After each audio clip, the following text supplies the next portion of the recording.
हमने नहीं पढ़ाया होगा। नहीं, वैसे पढ़ा है बुक वगैरह से। नॉर्मल, ठीक है। देखिए, बेरोजगारी जो टॉपिक है, यह चाहे जीएस में, इकोनॉमिक्स में पढ़ लीजिए, चाहे असिस्टेंट प्रोफेसर के लिए पढ़ना हो आपको, ठीक है, या एनटीए नेट के लिए, एनटीए नेट सोशियोलॉजी, ठीक है, इन सभी में जो है आपको ये टॉपिक पूछा जाता है, कथन करण के रूप में भी आता है, और एक बेरोजगारी के प्रकार से क्वेश्चन पूछा जाता है कि यह किस प्रकार की बेरोजगारी होती है। तो इन सभी को हम लोग सभी कंपटीशन में पूछा जाता है, इसलिए इसको मैं एक हाईलाइटेड करके आपको पढ़ा दे रहा हूं, ठीक है। तो सबसे पहले बेरोजगारी होती क्या है, अनएम्प्लॉयमेंट क्या होता है, बेकारी, इसी को बेकारी भी कहते हैं कहीं कहीं। अनएम्प्लॉयमेंट होता क्या है, देखिए, इसका सीधा सीधा अर्थ है कि यदि किसी व्यक्ति के पास कोई योग्यता है, उसकी योग्यता के अनुसार यदि उसको कार्य नहीं मिल रहा है, मेन यही होना चाहिए, रियल में क्या होना चाहिए, योग्यता के अनुसार काम ना मिले।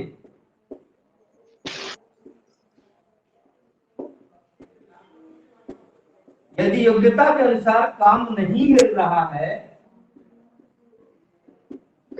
तो उस व्यक्ति को बेरोजगार कहा जाएगा। लेकिन सामान्यतः ऐसा होता नहीं है। अब मार्केट यहां जोड़ा जाता है कि जो आपकी योग्यता के अनुसार आपका मार्केट वैल्यू है, थोड़ा सा जोड़ दीजिए, इकोनॉमिक्स टर्म में होते हैं बाजार योग्यता की बाजार मूल्य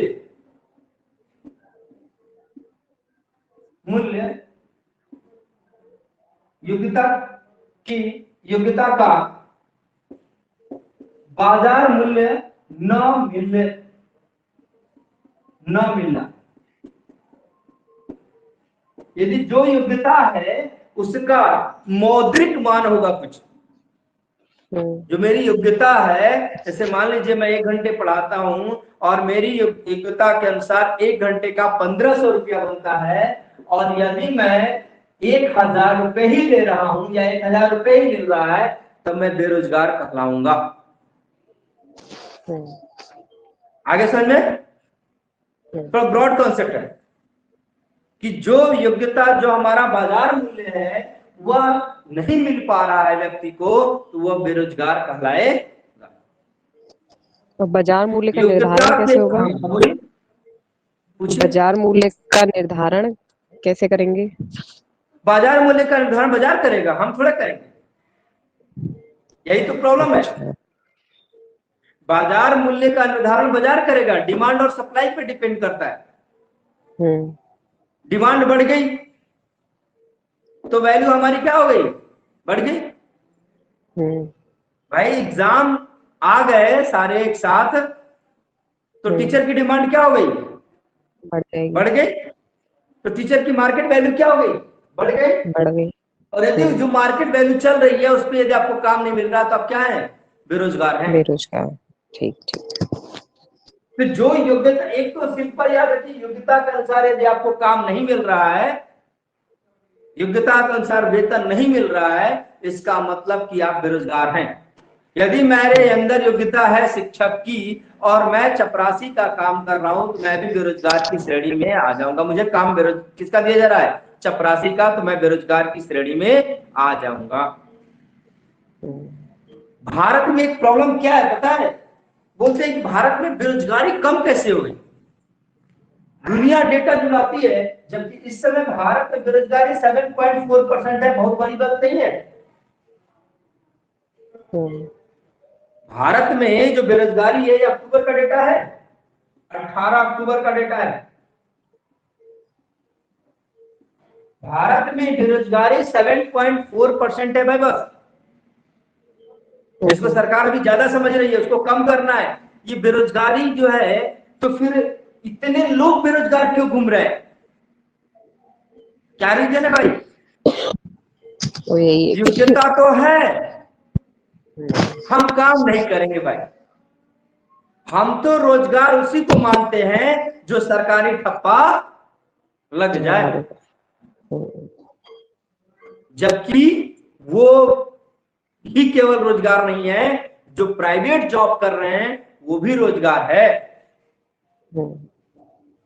मतलब कहा जाए कि 7.4% लोग ही हैं जो काम नहीं है, उनको रोजगार नहीं मिला है।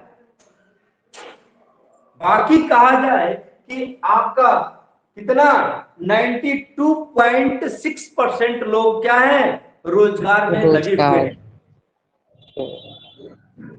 बेरोजगार बहुत ज्यादा हो गया ना जी। तो किस तरह बेरोजगारी को हम लोग प्रेजेंट कर रहे हैं? हम सरकारी आधार पर चिल्ला रहे हैं बेरोजगारी है, बेरोजगारी है, बेरोजगारी। बेरोजगारी है कहाँ? सरकारी आया समझे?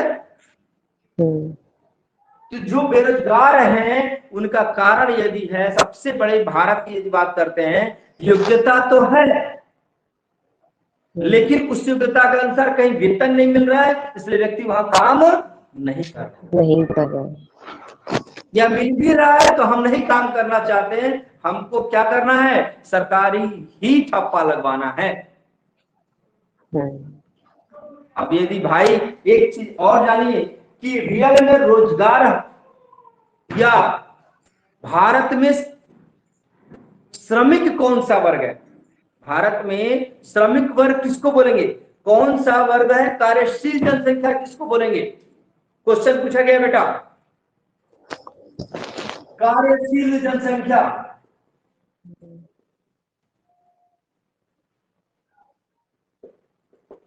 या कार्यशील उम्र, किस उम्र के लोगों को कार्यशील बोला जाएगा? इसको जानना जरूरी है। युवा वर्ग को। अच्छा बस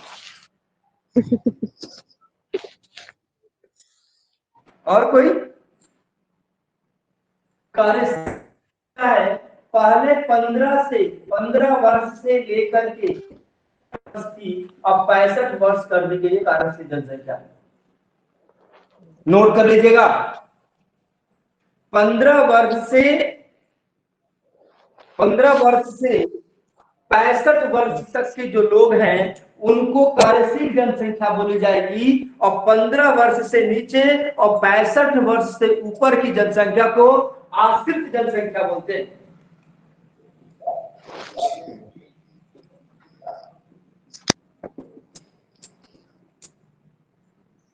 पंद्रह से नीचे और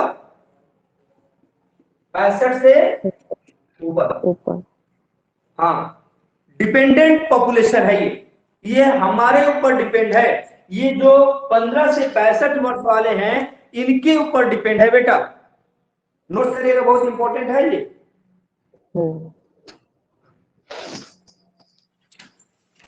अब इसी से क्लियर हो जाए, जो 15 से 65 वर्ष के बीच में है इन्हीं में से 7.4% लोग अभी भी क्या हैं, बेरोजगार है। ये गवर्नमेंट के आंकड़े हैं। बाकी पॉपुलेशन क्या है, आश्रित कार्यशील है। 7.4% ही केवल अनएम्प्लॉयमेंट है। अनएम्प्लॉयमेंट समझ लीजिए,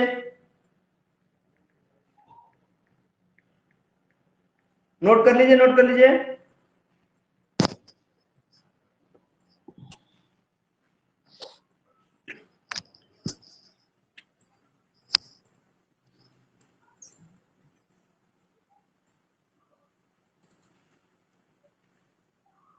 ठीक है, चलिए, कहीं कहीं 65 भी आता है, कहीं कहीं 64 वर्ष भी आता है, तो दोनों क्लियर है। याद मोटा मोटी याद रखिए, 15 वर्ष से लेकर के 65 वर्ष तक की आयु के लोग कार्यशील जनसंख्या में काउंट किए जाएंगे।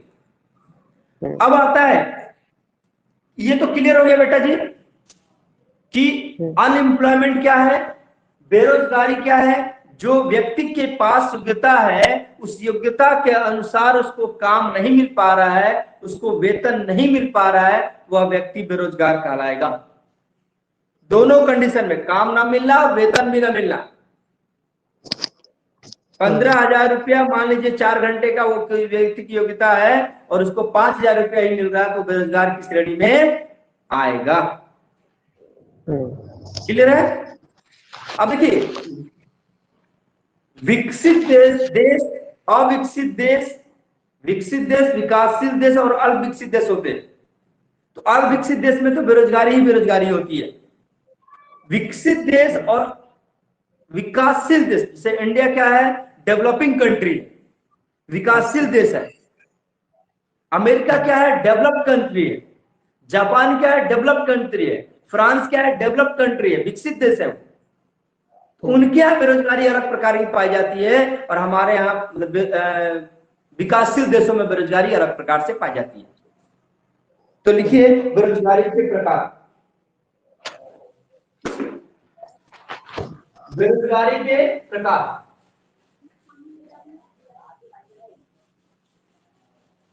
दो कॉलम बना लीजिए, एक एक करके आपको एक्सप्लेन कर दूंगा।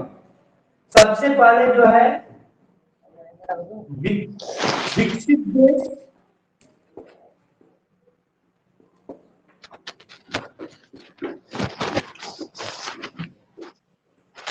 विकसित देश है और दूसरी तरफ है विकासशील देश।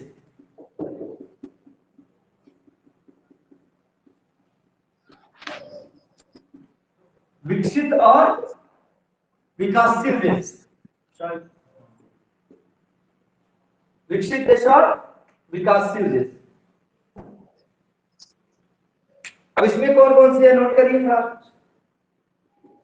समझा भी दूंगा आपको।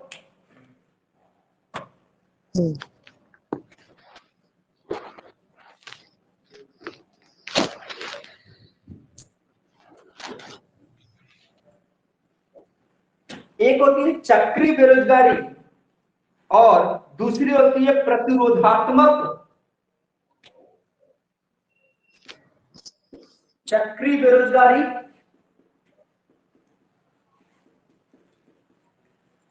ये सबसे ज्यादा वही देखने को मिलेगी, चक्रीय बेरोजगारी, और दूसरी होती है आपकी प्रतिरोधात्मक।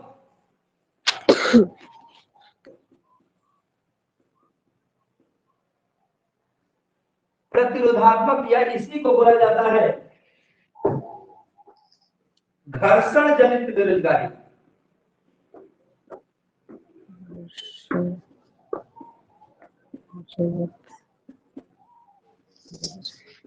घर्षण जनित बेरोजगारी,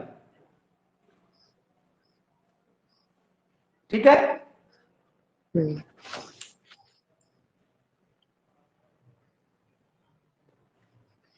उसके बाद विकासशील देश में लिख लीजिए बेटा, मुख्य मुख्य लिखा रहा हूं, बाकी आपको लिखवा बता दूंगा। मौसमी, विकासशील देश में सबसे ज्यादा होती है मौसमी बेरोजगारी।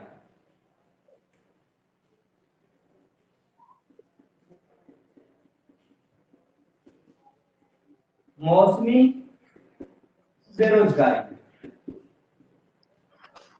दूसरी है आपकी प्रच्छन्न बेरोजगारी। पहले लिख लीजिए, फिर मैं आपको जो है एक एक करके समझा देता हूं। प्रच्छन्न बेरोजगारी,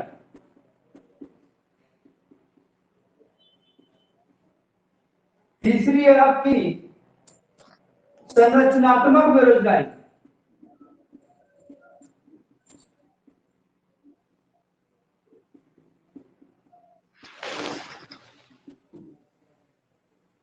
संरचनात्मक बेरोजगारी। ये तीन याद रखिए, एक एक करके समझते हैं। चक्रीय बेरोजगारी क्या है बताएंगे?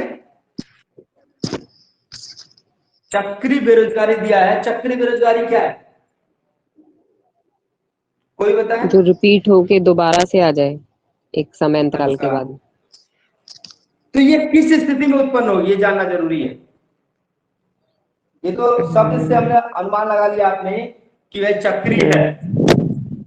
देखिए यह बेरोजगारी यह सामान्यतः विकसित देशों में ही आती है, जैसे आर्थिक मंदी की स्थिति आ जाए।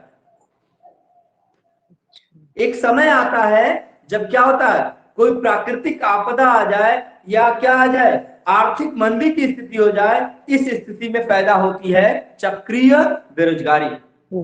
लोगों की छटनी शुरू हो जाती है। ठीक है। इसके अंदर एक पॉइंट नोट करेगा, एक पॉइंट लिख लीजिएगा, क्या चीज? आर्थिक मंदी, आर्थिक मंदी या प्राकृतिक आपदा। हाँ हाँ, आर्थिक उतार चढ़ाव के कारण, सीधा लिख दीजिए, आर्थिक आर्थिक उतार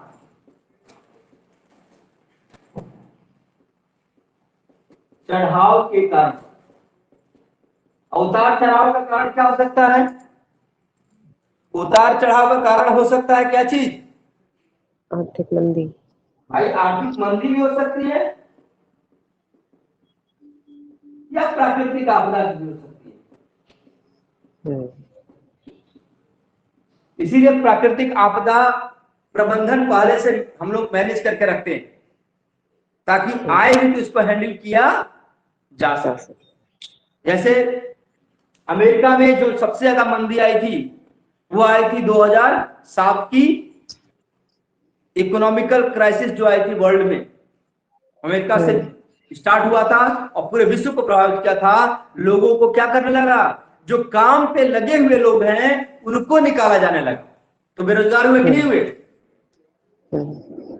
भारत ने इस बेरोजगारी से लड़ लिया। क्यों लड़ा? मैंने आपको तरीका बताया कि भारत एकमात्र ऐसा देश था जिस पर बहुत ज्यादा प्रभाव नहीं पड़ा 2007 का। क्योंकि सरकार संभाल लेती है ना फिर।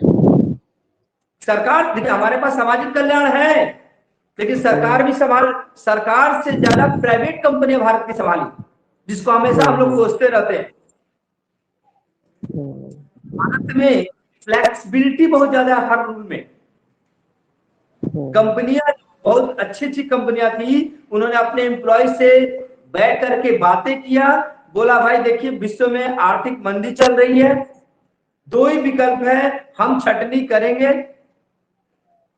या तो आप जब तक आर्थिक स्थिति खराब रहती है आप कम वेतन पे कार्य करने के लिए तैयार हैं तो आपकी नौकरी नहीं जाएगी, अदरवाइज छटनी जरूरी है। जब संकट का समय आता है तो भारतीय सबसे ज्यादा सक्रिय होते हैं। तो जो मालिक, और बोला गया ना कि जो मार्क्स की थ्योरी है वो आकर के भारत में फेल हो जाती है।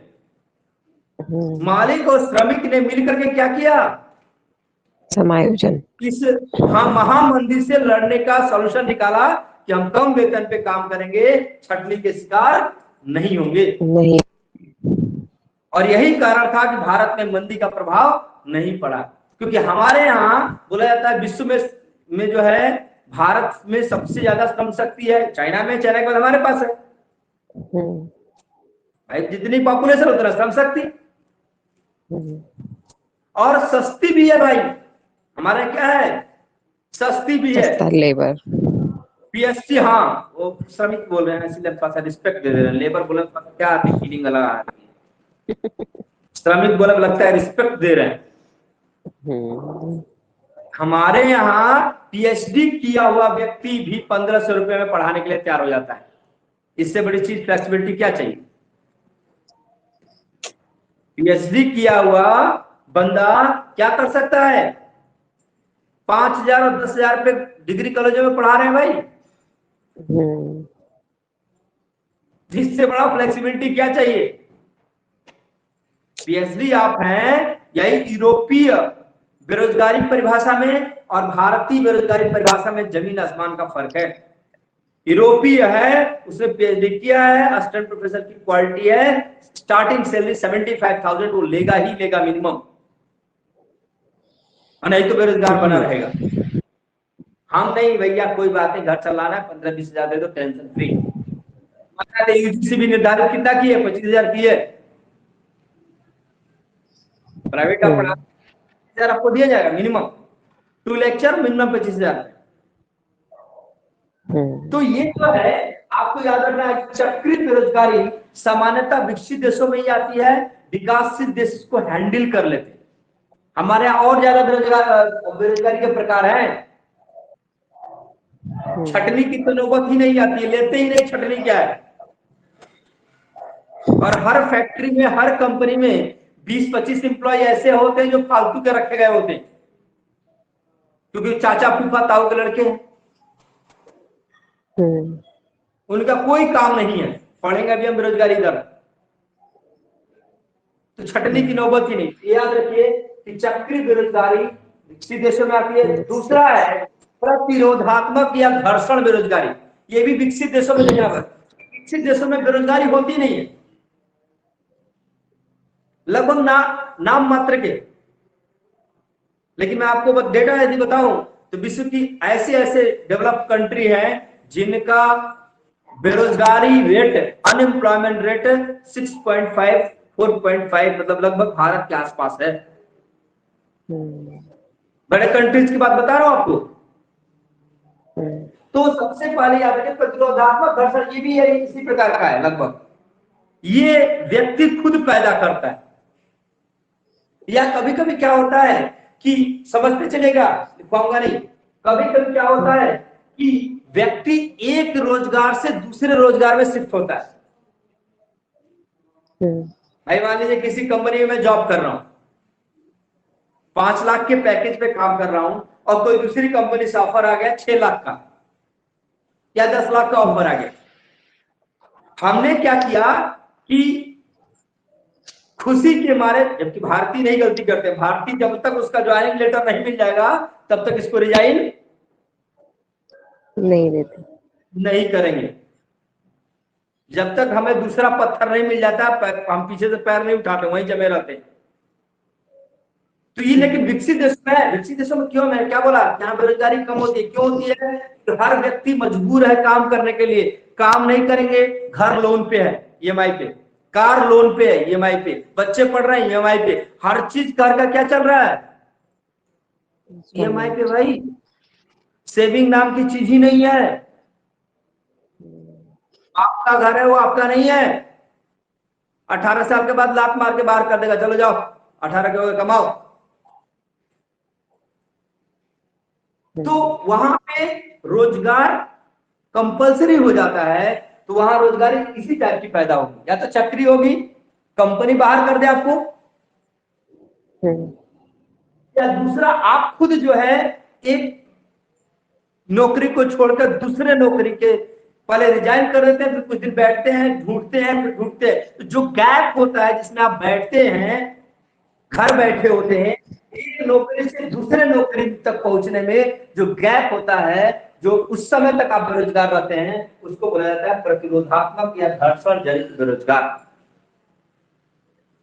मतलब एक नौकरी से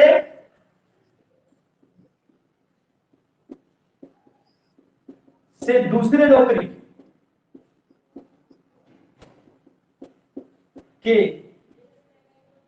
बीच के समय में बेरोजगारी।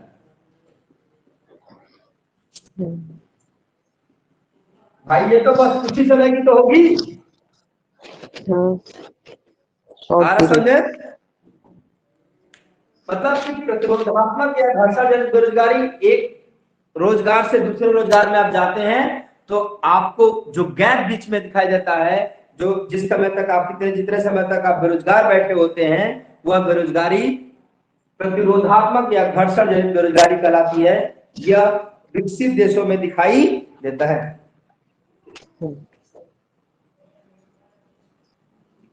तो पुरानी नौकरी छोड़कर नया रोजगार पाने की अवधि घर्षण जनित बेरोजगारी। अब आइए भारत या विकासशील देशों का देखते हैं। भारत भी तो क्या है भाई, भारत भी तो क्या है, विकासशील देश है कि विकसित देश है? विकासशील।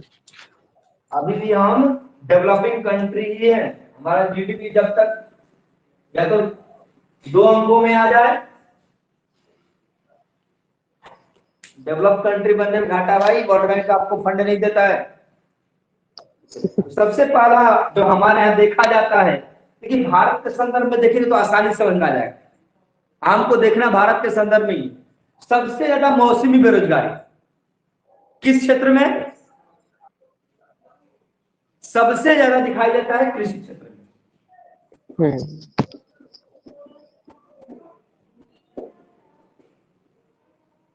कृषि क्षेत्र में भारत में मौसमी बेरोजगारी दिखाई देती है। कैसे भाई, मौसम आया और मान लीजिए कि फसल लगाने का मौसम आया है, लगा दिए, अब कोई काम नहीं, बेरोजगार घूम रहे। जिस समय काम कर रहे थे उस समय तो क्या थे, रोजगार वाले थे। और जब काम नहीं कर रहे थे तो क्या थे, बेरोजगार। लेकिन भारत में भी स्थिति बदल रही है। हर किसान व्यक्ति मौसमी बेरोजगारी को दूर करने का प्रयास कर रहा है। किसान भी होता है, साथ में छोटा मोटा व्यापार भी करता है। तो मौसमी बेरोजगारी धीरे धीरे कम हो रही है भारत से। मौसमी बेरोजगारी क्या हो रही है बेटा, धीरे धीरे कम हो रही है।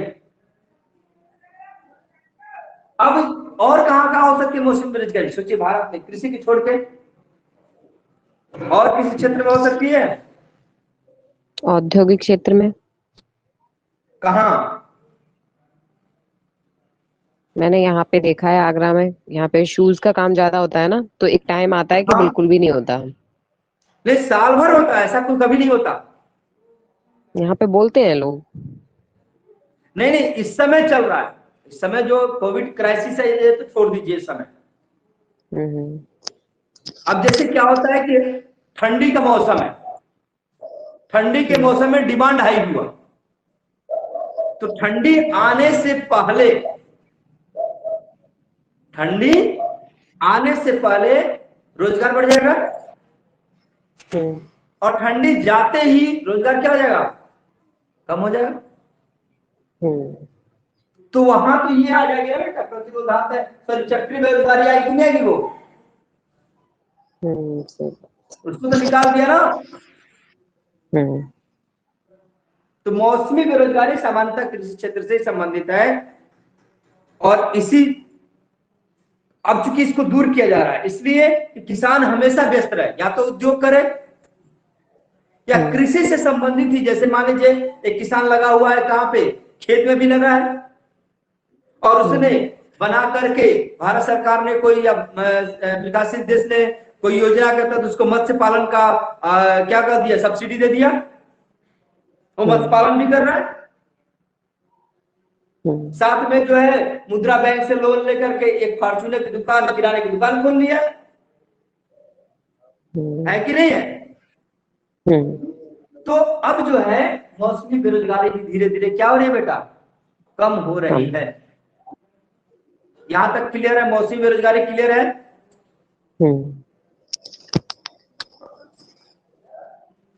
अगला है प्रच्छन्न बेरोजगारी, क्या होती है भाई बताइए?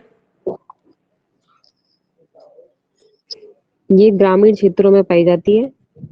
अच्छा जी। और जो जैसे कि एक ही कृषि कार्य में पूरा परिवार लगा होता है ना, हाँ, तो उनकी कटिंग नहीं करते हैं। नहीं देखिए, पूरा परिवार लगा है, काम कर रहा, तो उसको हम नहीं बोलेंगे, फिर उसको मौसमी बेरोजगारी में ही ले जाएंगे। देखिए, कृषि रोजगार में प्रच्छन्न बेरोजगारी सबसे ज्यादा पाई जाती है, लेकिन भारत के संदर्भ में प्रच्छन्न बेरोजगारी हर जगह पर दिखाई देगी आपको। जैसे मैं आपको बताता हूं कि कई ऐसे डिपार्टमेंट है जहां पर उतने व्यक्ति की आवश्यकता नहीं है। एक थाने को संभालने के लिए 20 हवलदार मान लीजिए जरूरत है, लेकिन वहां 30 हवलदार बैठे हुए, तो जो 10 हवलदार हैं वो किसके अंतर्गत आएंगे, वो प्रच्छन्न बेरोजगार की, वो तो बोलेंगे हम रोजगार परक है, लेकिन वो है क्या रियल में? यदि आर्थिक गतिविधि के अनुसार से देखा जाए, सरकार के हिसाब से देखा जाए, तो क्या है, प्रच्छन्न बेरोजगार है भाई, उनके बिना भी काम हो सकता है, चल सकता था। किसान में हम लोग एग्जांपल देते हैं कि किसान में जो नाली बनानी है 4 लोग ही पर्याप्त हैं और 10 लोग उसी में लगे हुए हैं, तो वो जो 6 लोग लगे हैं वो क्या हो गए, प्रच्छन्न बेरोजगार कहलाएंगे। कृषि क्षेत्र में भी हो सकता है अन्य क्षेत्रों में प्रचंड बेरोजगारी देखी जा सकती है। मैंने आपको बताया ना अभी कि कंपनियों में फूफा चाचा ताऊ के जो लड़के स्पेशल लगे हैं उनके बिना भी काम हो सकता है, लेकिन वो लगे हुए हैं तो क्या कहलाएंगे? प्रचंड बेरोजगार की श्रेणी में आ जाएंगे। क्लियर है भाई? गुरी बाबू क्लियर हो रहा है? जी सर। ना क्लियर हो बिल्कुल पूछा करिए भाई, आपकी क्लास है, पहले आप समझेंगे उसके बाद किसी को समझना है। जी सर। मतलब सीधा ये याद रखिए कि कुछ लोगों के हटा देने पर भी काम पूरा हो जाए तो वो लोग क्या कराएंगे? प्रचंड बेरोजगार की श्रेणी में आएंगे। कुछ लोगों को हटाने पर भी कार्य संपन्न हो सके तो उन लोगों को प्रच्छन्न बेरोजगार कहा जाएगा। नोट कर लीजिए बेटा, बहुत इजी टॉपिक है।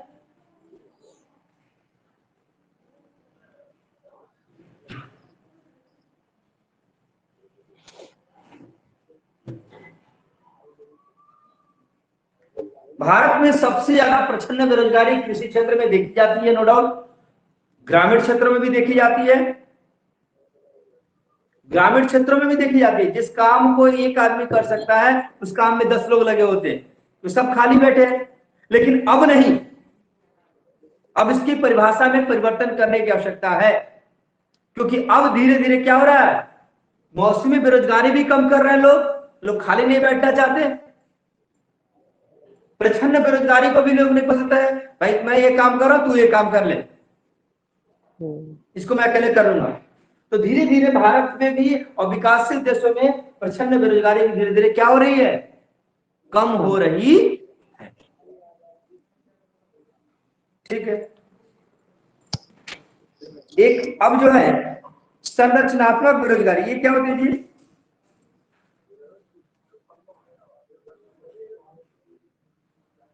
ये भारत उद्योग में सामान्यतः दिखाई देता है, ये सामान्यतः उद्योग में दिखाई देता है, उद्योग क्षेत्र में।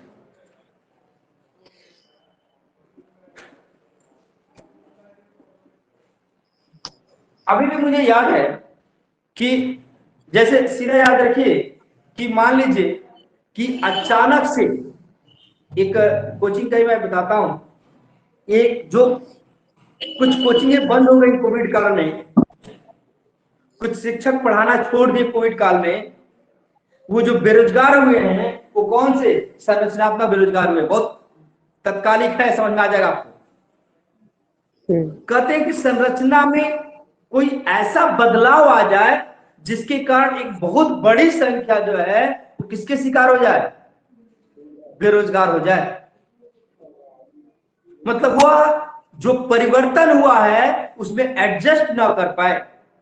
जैसे बहुत सारे लोगों ने ऑनलाइन मेथड को अपना लिया तो उनकी बेरोजगारी क्या हो गई? दूर हो गई।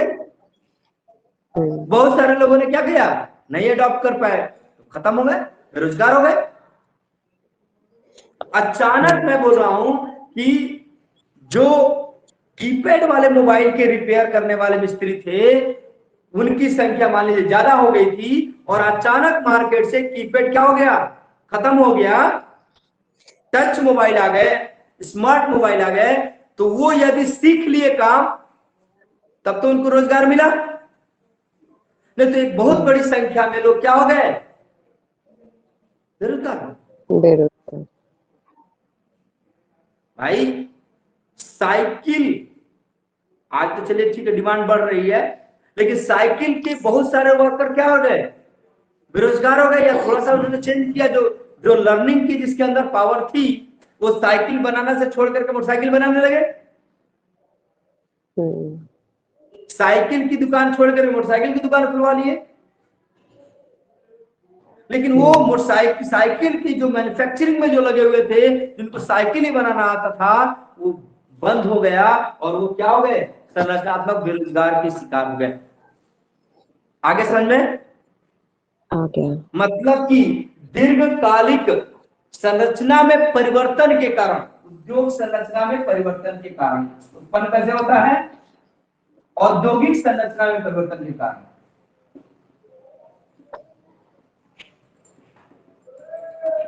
नीचे दिख रहा जी, औद्योगिक संरचना में परिवर्तन के कारण जो है संरचनात्मक बेरोजगारी पैदा होती है। स्कूटर का समय गया, मोटरसाइकिल का आ गया, यही तो है। चलिए, बहुत सारे एग्जाम्पल हैं, आप देखेंगे इंडस्ट्रीज में संरचनात्मक बेरोजगारी, कृषि क्षेत्र में मौसमी बेरोजगारी और प्रचंड बेरोजगारी देखने को मिलती है। दोनों क्लियर हो गया? जी जी। अब कुछ बेरोजगारी होती है बेटा, जैसे कि नॉर्मल, वो हर जगह पाई जाती है। एक होती है ऐच्छिक बेरोजगारी, इसके अलावा लिख लीजिएगा, एक होती है ऐच्छिक बेरोजगारी, ये मक्कार लोग होते हैं। मतलब हमको योग्यता के अनुसार काम तो मिल रहा है, सैलरी भी मिल रहा है, हम नहीं करेंगे, जाओ, हमारा मन नहीं कर रहा, हम काम नहीं करेंगे भाई, मजदूरी हमारे योग्यता के अनुसार मिल रहा है, हम नहीं काम करें, हम बैठ के खाएंगे, बाप के पास अथाह संपत्ति है। तो ये किस श्रेणी में आ जाएंगे? ऐच्छिक। इनको बोलेंगे ऐच्छिक बेरोजगार। हाँ, दूसरा होता है खुली या अनैच्छिक बेरोजगारी। ऐच्छिक बेरोजगार समझ में आ गया भाई?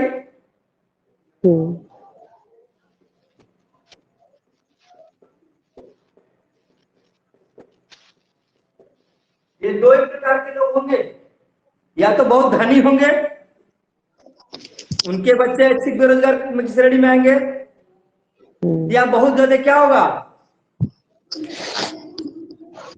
बुद्धिजीवी होगा, बहुत आदर्शवादी होगा, नहीं मैं नहीं काम करना, मुझे नहीं करना भाई, आलसी आदमी, तो वही ऐच्छिक बेरोजगार होगा। ऐसे हम आप लोग हैं। चाहिए क्या? नौकरी। अपाई चाहिए सरकार का, योग्यता तो है, मिल भी रही मार्केट वैल्यू ना, हमको चाहिए 1 लाख। तो ऐसे बेरोजगार भी घूमते हैं भाई, ऐच्छिक बेरोजगार। अनैच्छिक बेरोजगार क्या होते हैं? गेस करिए, इसी के उल्टा होगा भाई। भाई यही होते हैं जो बेरोजगार होता है, योग्यता के अनुसार काम तो करने के लिए तैयार बैठे हैं, लेकिन उनको काम नहीं मिलता। नहीं मिल रहा। उनके अंदर एलिजिबिलिटी है पढ़ाने की, वो शिक्षक बनने के लिए योग्य है, लेकिन शिक्षक बन नहीं पा रहे, जहां जा रहे नहीं। आप लोग उस श्रेणी में नहीं आएंगे। आप लोग में से कितने लोग गए हैं रोजगार पाने के लिए? अभी मैं बताया था रोजगार का मतलब क्या है, गवर्नमेंट नहीं, कहीं भी आपकी योग्यता के अनुसार आपको वेतन मिले। आप चले जाइए डीपीएस में, मिल जो भी जाएगा। बड़े कॉन्वेंट स्कूल है, प्राइवेट स्कूल है, जाइए आप, आपके योग्यता के अनुसार कैसे नहीं वेतन मिलता है। डीपीएस के चाहे जहां भी आप देखिए, बड़े बड़े संस्कार है, डीपीएस है, उसके बाद जीडी गोनका है, इसमें 70-70, 1-1 लाख, 1.5 लाख रुपए सैलरी है, जितना गवर्नमेंट नहीं देती है, और फैसिलिटी भी बहुत ज्यादा है। लेकिन हमको क्या चाहिए? हाँ, हम चाहते सरकारी मोहर लग जाए। ये नहीं बोल सकते आप, तो हम लोग अनैच्छिक बेरोजगार हैं, योग्यता के अनुसार काम तो मिल रहा है, हम करने के लिए तैयार नहीं है, या हमें लगता है कि हमारी योग्यता बहुत ज्यादा है। भाई किसी भी संस्थान में आप जाएंगे तो आपको आपकी योग्यता पे कसौटी पे कसा जाएगा ना, कि आप यहाँ है कि यहाँ है कि यहाँ है। यहाँ है तो 1 लाख, यहाँ 50,000, यहाँ है 25,000, फिक्स हो गया रेट आपका। योग्यता डिग्री थोड़ी डिसाइड करेगी, योग्यता का काम डिसाइड करेगा। आप पीएचडी स्कॉलर हैं, आपके अंदर एबिलिटी होनी चाहिए स्कॉलर वाली, वो है। बोले ना एक दिन पीएचडी कोर्स वर्क में एक लेक्चर हो रहा था, तो उसमें यही बताया गया था कि जितनी प्राइवेट कंपनियां हैं वो हायर करने के लिए आती हैं, उनके पास योग्य जो है सोशल साइंस के रिसर्च स्कॉलर नहीं मिलते, और मजबूरन कंपनी हार कर आती है, और फिर उससे ज्यादा डबल दाम पर आईआईटी और वहां के बच्चों को हायर करती है। हाईली डिमांड है सोशल साइंस से पीएचडी स्कॉलर्स की, हाईली डिमांड है प्राइवेट सेक्टर में। लेकिन हम लोग योग्य हैं, ये देखना है। यदि योग्य है तो आपको मिलेगा। 1.5 लाख के पैकेज मंथली में लोग जाते हैं बच्चे। योग्यता रखिए, आ रहा समझे? तो हम ये जो है, जो अनैच्छिक बेरोजगार में आएंगे, अनैच्छिक बेरोजगार की श्रेणी में आएंगे। कौन? हम लोग ही, जो भी हैं, जो योग्यता तो है लेकिन काम करना नहीं चाहते। नहीं, योग्यता यहाँ है, हम काम उपलब्ध है, हम करने के लिए तैयार नहीं है। ठीक है, क्लियर हो गया? ये 2 प्रकार का है मेन, जो मैंने आपको बता दिया, इतना ही याद रखिए। इसी में सबसे ज्यादा पूछा गया है मौसमी, प्रच्छन्न, चक्रीय, ये सबसे ज्यादा पूछा गया बेरोजगारी अब तक में। तो आपको इनको ज्यादा टारगेट करके चलना है। एक एक टॉपिक मैं कोशिश कर रहा हूं, क्लियर करता चल रहा हूं भैया। हाँ, ये जो चक्रीय बेरोजगारी और प्रतिरोधात्मक बेरोजगारी है, इसको खत्म करने के लिए या इसको समाप्त करने के लिए कुछ मतलब क्या किया जा रहा है वहां पर? देखिए, चक्र मैंने आपको बताया, चक्रीय बेरोजगारी के लिए आपको आर्थिक प्रबंधन पहले से तैयार करके रखना है। आपदा प्रबंधन से संबंधित चीजों को पहले से तैयार करके रखना। तो हर जगह आपदा प्रबंधन एक्ट बना करके, और पहले से उसके लिए एजेंसी बनी हुई है कि उसका इफेक्ट जो है पूरी जनता पर ना पड़े, उसको ऊपर ही कंट्रोल कर लिया जाए। ठीक है, घर्षणात्मक इसको भी पैदा कौन करता है? व्यक्ति खुद। जो व्यक्ति है खुद पैदा कर रहा है। तो इसको भी बहुत सारी संस्थाएं हैं जो बना रखी, जैसे गवर्नमेंट की साइट है, क्या चीज, जैसे यूपी का है, कौन सा लगता है जी मेला, कोई लगता है ना रोजगार मेला, पुस्तक में रोजगार मेला, नहीं रोजगार मेला यूपी में लगता है। हर जगह पे रोजगार मेला लगता है। तो आपको क्या करना है, रोजगार मेला की साइट है, उस पर रजिस्टर्ड हो जाइए। आपके जिले में रोजगार मेला लगता है, सरकार और कंपनियां, प्राइवेट कंपनियां वहां आती हैं, और आप अपनी योग्यता के अनुसार तुरंत जाकर ज्वाइन कर लीजिए। तो जो कंपनी आप छोड़े हैं, तुरंत आपको रोजगार मिल जाएगा। तो सरकार बहुत सारे कार्य कर रही है कि ताकि बेरोजगारी को खत्म किया जाए। ठीक, बेरोजगारी केवल वही नहीं है बेटा जो सरकारी नौकरी नहीं पा रहा, हम लोग उसी को बेरोजगार बोल देते हैं। हर प्रकार का कोई भी आप कार्य कर रहे हैं तो रोजगार है। ठीक है, तो आपको बेरोजगार नहीं बोला जाएगा। हाँ, ये आप बोलते हैं कि हम बेरोजगार हैं, अनएम्प्लॉयमेंट है, क्यों? क्योंकि हम जो है सरकारी काम नहीं करते, ये गलत है। ये आप बिजनेस कर रहे हैं तो और आप अनएम्प्लॉय नहीं हैं, आप एम्प्लॉय हैं, चाहे प्राइवेट सेक्टर में है, चाहे गवर्नमेंट सेक्टर में, चाहे खुद काम कर रहे हैं। हाँ जी, बिल्कुल क्लियर है। कोई डाउट हो यहाँ अभी पूछ लीजिए, स्क्रीनशॉट ले लीजिए, जो भी आपको करना है कर लीजिए, डाउट हो तो क्लियर कर लीजिए। कोई डाउट नहीं? चलिए, क्लियर होने के लिए धन्यवाद। अब इसको एक टॉपिक कल उठाया जाएगा, ऐसे छोटे छोटे टॉपिक करके हम लोग जो है कोशिश करेंगे कि फर्स्ट और सेकंड पेपर दोनों को कवर किया जा सके। ठीक है ठीक है जी। भैया, art and culture first part भेज दीजिएगा। जी बिल्कुल बिल्कुल बिल्कुल। चलिए आज के लिए इतना ही, ठीक। मिलते हैं कल फिर इसी टाइम पे।